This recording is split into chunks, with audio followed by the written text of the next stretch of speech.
Olá pessoal, sou Rafael Ragazzi, responsável pelo Nord 10X, a nossa estratégia de crescimento, de ações de crescimento aqui na Nord, e hoje eu vou te apresentar 3 oportunidades de ações que já andaram muito bem esse ano, mas como vocês vão ver, ainda são excelentes oportunidades para que você possa aproveitar elas agora. Inclusive, é importante que você se posicione, porque elas já subiram bem, ainda tem muito para subir, mas quanto mais você demorar, pior vai ser esse upside, menor vai ser esse potencial de valorização. Então, acompanhe comigo tudo que eu tenho para te apresentar aqui hoje. Pessoal, antes da gente começar, só um recado rápido. Hoje eu vou apresentar 3 oportunidades que estão na carteira do 10X. Vou até falar mais sobre o 10X aqui também, que a nossa carteira está subindo mais de 50% esse ano, mas estou deixando aqui um link para que vocês possam conhecer um pouco mais da nossa estratégia, do que a gente faz lá no Nord 10X, e depois do que eu falar aqui, apresentar as oportunidades, mostrar também mais detalhes sobre o desempenho do 10X, acho que vai ser bem interessante se você dar uma olhadinha e eu te aguardo lá no Nord 10X, mas vamos continuar aqui falando do que interessa, das oportunidades que você tem que aproveitar agora. Bom, vamos lá. Primeira ação que eu quero falar aqui, vocês provavelmente já vão saber qual que é, mas é muito importante eu sempre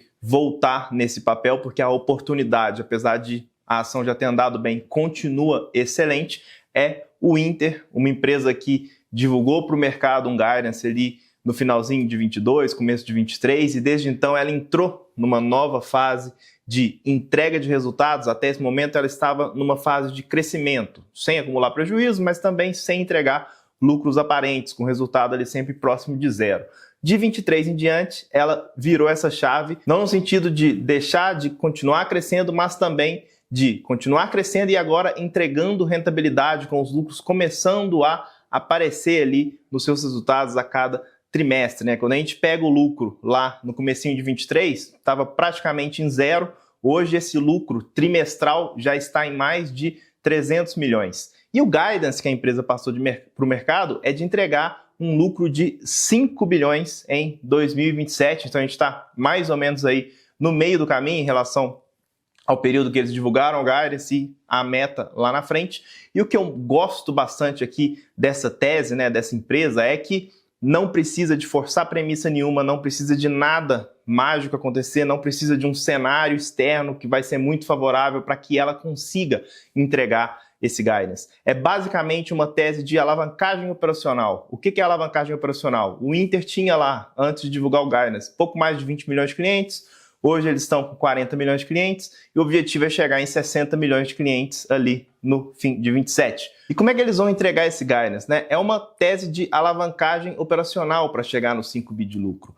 Basicamente, as receitas crescem em um ritmo muito mais acelerado do que os custos. Eles já fizeram os investimentos importantes do ponto de vista de ter ali uma estrutura dentro de casa que vai permitir com que esse número de clientes maior sejam atendidos com um bom nível de serviço, que já é uma coisa que a empresa já tem como uma de suas vantagens também, um reconhecimento do nível de serviço, de satisfação dos seus clientes. Então eles já fizeram a maior parte desses investimentos, tanto para ter as pessoas para atender esses novos clientes, quanto para ter os produtos, a quantidade de verticais que a empresa atua ali, oferecendo cada vez mais coisas para os clientes. Quando a gente combina isso com o fato de que a base vai tendo relações cada vez mais longas com seus clientes, vai amadurecendo a relação com os clientes. Então, a receita por cliente tende a ir crescendo muito, principalmente agora nesses próximos anos, e o custo por cliente, para servir esses clientes, vai diminuindo porque a escala vai aumentando. Os custos nominais ali, quando a gente olha a linha de custos e despesas nos DRE, eles vão subir, mas nem de perto na proporção que as receitas vão subir e, consequentemente, as margens vão ser muito maiores. Então, como eu mencionei, o lucro saiu de 0 por trimestre, já está acima de 300 milhões por trimestre hoje. O ROI, que é o retorno sobre o patrimônio, estava praticamente em zero também, agora ele já está em 14%. Inclusive tem o guidance de ROI, que é de chegar em 30%. Então, a gente não precisa forçar premissas aqui. É um cenário onde a empresa depende basicamente dela mesma, de continuar crescendo nesse ritmo, não tem que acelerar nem desacelerar ritmo de crescimento de base de clientes, e aí toda a consequência disso nos resultados, na rentabilidade da empresa, é assim que ela chega no 5 bi de lucro. E quando a gente olha para o valor de mercado dessa empresa, que potencialmente deveria ser algo ali perto de 75 bilhões, porque é 5 bi de lucro, múltiplo de preço-lucro médio histórico da nossa bolsa é 15 bi, 15 vezes, então essa empresa tem um valor potencial ali de cerca de 70 bi, ela está valendo coisa de 20 bi hoje ainda. Então ainda tem muito upside para ser capturado, mesmo sendo uma ação que já andou bastante. Inclusive, nesse ano, até o fim de agosto, O Inter está subindo cerca de 80%. Certamente ele é o principal que tem o maior peso na performance da carteira do 10X esse ano, não só porque ele está subindo bem, ele até não é a ação que mais está subindo na carteira, mas 80% logicamente é uma valorização bastante expressiva, mas também porque a gente tem uma concentração maior. Então o 10X este ano está subindo no acumulado aí até o fim de agosto mais de 50%, por conta, um dos grandes motivos é esse, é a concentração nesse papel que tem performado muito bem, que é consequência do que a empresa está entregando, não é nada fator externo melhorando, é só o que a empresa de fato está entregando, o mercado reconhecendo que esse guidance ele é cada vez mais factível, que ele está cada vez mais próximo, né? Inclusive vale ressaltar aqui, esse desempenho do 10X, né, da nossa carteira de ações de crescimento, não vem de um papel específico, não é só porque o Inter está subindo que a carteira está subindo mais de 50% esse ano. Vocês podem ver aí na tela esse gráfico, das 10 ações que a gente tem aqui na carteira, 7 delas estão subindo no mínimo mais do que o dobro da bolsa nesse ano. Então é um conjunto de fatores, são várias empresas que estão em momentos muito bons de entrega de resultado. Nesse trimestre agora, vou colocar uma outra tabelinha aí para vocês, vocês podem ver a reação do mercado à divulgação dos resultados das nossas empresas. Em média, as ações do 10X subiram 5% no pregão seguinte à divulgação dos seus respectivos resultados. Teve ação que subiu 13%, teve ação que subiu 10%, por conta do mercado enxergando. De fato, olha, o resultado dessas empresas está vindo muito bom e até melhor do que alguns que já tinham expectativas positivas, como o caso do Inter aqui que eu comentei.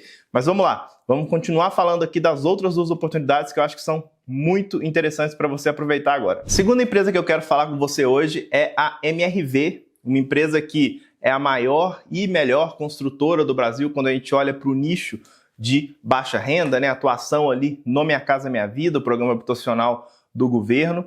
Ela era uma empresa que obteve e entregou crescimento e rentabilidade excepcionais, acima da média ali no primeiro mandato, né, nos primeiros mandatos do governo Lula, e aí depois disso, 2018 e 2019, a empresa se preparou para entrar numa nova fase agressiva de expansão.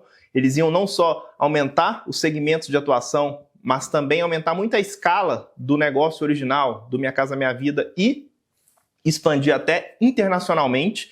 E aí eles começaram a, de fato, fazer esses investimentos, se preparando para esse novo ciclo de crescimento, só que veio a pandemia. A pandemia afetou completamente a rentabilidade do negócio de incorporação aqui no Brasil, no Minha Casa Minha Vida, que era o que bancava todos esses investimentos, e afetou por quê? Uma vez que a empresa vende o empreendimento, repassa isso para a Caixa, o que ela tem para receber já está fixo, não vai mudar mais, só que a inflação no período pós-pandemia, inflação de segmento de construção, né, o INCC, costuma oscilar ali 4%, 5%, às vezes 6% ao ano.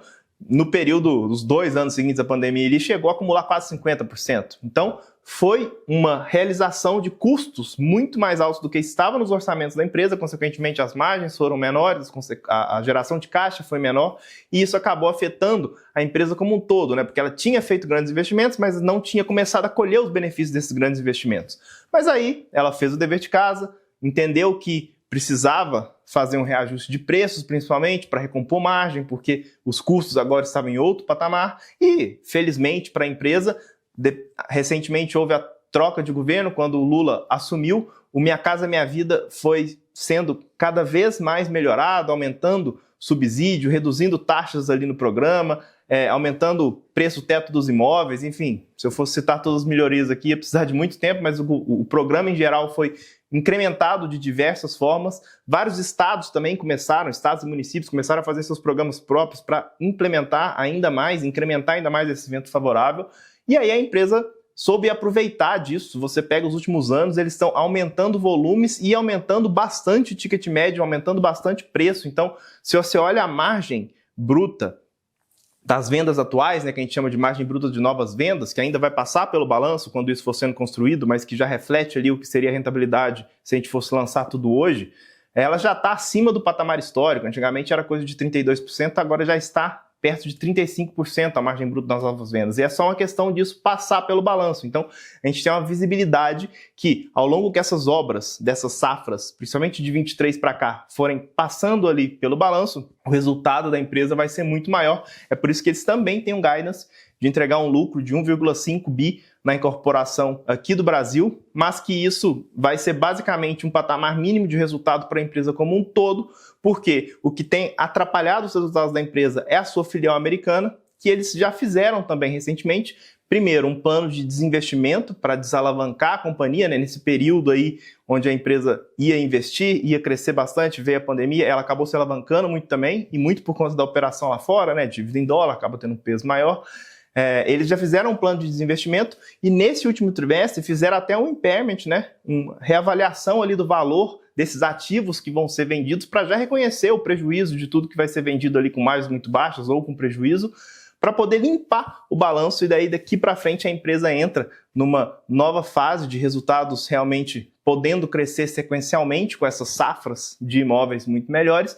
E aí, por volta ali de 27, 28, o guidance, essa visão de 1,5 bi de lucro que a MRV passou para o mercado não tem exatamente um time, mas se a gente olhar para o patamar de vendas, as margens, a gente enxerga que esse plano de desinvestimento lá nos Estados Unidos ele vai ser concluído no fim de 26, basicamente 27, 28 ali, ela já tem condição de chegar num lucro próximo ali de 1,5 bi no consolidado, com uma alavancagem quase zero também, depois de executar todo esse plano, e aí basicamente é uma empresa que tem que valer 22,5 bi, usando a mesma regrinha aqui que a gente usou para o Inter para olhar para o valor potencial, e hoje ela está valendo coisa de 4 bilhões, então ainda tem um upside até maior do que o de Inter. É uma outra empresa que a gente tem uma convicção muito grande, que é muito importante você ter aí uma alocação na sua carteira em MRV. E a terceira empresa que eu quero falar, como prometido, né, uma empresa totalmente fora do radar, é uma empresa que se chama Bemob. Ninguém conhece essa empresa, praticamente ninguém sabe o que ela faz. É uma empresa de tecnologia que é uma das poucas aqui no Brasil que pode de fato se beneficiar dessa onda de inteligência artificial e como isso pode impactar diversos negócios. No caso dela, tem dois impactos que são muito relevantes, né? Tanto por conta do aumento de produtividade, né? Coisas que demoravam uma semana para serem feitas, para serem desenvolvidos lá por uma pessoa, hoje em dia a inteligência artificial consegue fazer em minutos. Então, isso logicamente faz total diferença na produtividade da empresa. Em relação a essa questão da inteligência artificial, que eles podem utilizar não só dentro de casa, mas também fora, eles implementaram a Grace, né, que é a sua plataforma de conversas com inteligência artificial ali pelo WhatsApp, num cliente recente deles agora, e em apenas 60 dias foram mais de 3 milhões de conversas, e essas conversas geraram 100 milhões em pagamentos via essa ferramenta baseada em inteligência artificial. Então é uma das poucas empresas aqui no Brasil que pode de fato se beneficiar dessa onda transformacional de inteligência artificial. Eles já estão também numa fase de aceleração de crescimento. A empresa mudou o foco. Antigamente eles focavam ali em pacotes, em bundles de assinatura digital, para operadoras de telefonia oferecer isso para os clientes. Então, em vez do cliente ir lá e comprar um joguinho, ele comprava um bundle que a Bemob oferecia que tinha 3 mil joguinhos. Começaram fazendo isso. Hoje ainda existe esse serviço de assinaturas, mas o foco da empresa é em oferecer softwares para empresas de pagamentos recorrentes e principalmente fazer pagamentos, né? Toda a intermediação ali de vários elos que tem na indústria de meios de pagamentos digitais, e eles fazem basicamente tudo para as empresas que são clientes dela relacionados a pagamentos digitais. E essas novas verticais estão ganhando muita escala, ganhando rentabilidade, ganhando escala não só com novos clientes, mas também aumentando a penetração dos clientes onde eles já estão operando. Então, nos últimos 6 trimestres, aí, a empresa vem acelerando bastante o seu crescimento. No último trimestre agora, a EBITDA crescendo mais de 20%, e a tendência é que isso continue aí para os próximos anos. É uma empresa que tem perspectivas de crescer aí entre 15% e 30% ao ano nos próximos anos. Então, estamos falando de pelo menos dobrar em 5 anos, né, nessa faixa menor aí de crescer 15% ao ano seu resultado. E também uma empresa que está num valuation muito atrativo, já tem rentabilidade alta, né? Já tem uma margem EBITDA de 34%, vai ter um crescimento muito forte e também, né, como uma cerejinha do bolo aqui, é uma empresa que tem uma posição financeira muito robusta. Eles fizeram ali o IPO na última janela de IPOs aqui do Brasil, estão com praticamente 500 milhões em caixas até hoje, mesmo já tendo feito vários investimentos, porque o seu negócio é muito gerador de caixa, e apesar de que eles vão continuar fazendo novas aquisições para poder acelerar o seu crescimento, seja entrando em novos segmentos de atuação, né, com empresas que já atuam, ou até trazendo novas ferramentas, funcionalidades para oferecer para os clientes que já estão lá, ou para novos clientes, eles vão, por conta desse negócio ser altamente gerador de caixa, conseguir combinar essa estratégia de fazer fusões e aquisições, né, de fazer compras de novos negócios para poder acelerar seu crescimento com uma distribuição de proventos muito grande. Inclusive, quando eles passaram esse guidance para o mercado de quanto que eles vão distribuir de proventos, foi onde chamou bastante atenção para o papel. O papel deu uma acelerada muito boa depois dessa divulgação e, basicamente, eles vão ter um payout, né, um percentual de distribuição dos lucros próximo de 100%, já é o guidance desse ano, tende a se manter assim nos próximos anos. Então, é uma empresa que vai combinar coisas que são difíceis de a gente encontrar, que é ter um crescimento alto, ter uma rentabilidade boa e também remunerar os seus acionistas não só com esses resultados crescentes, mas também com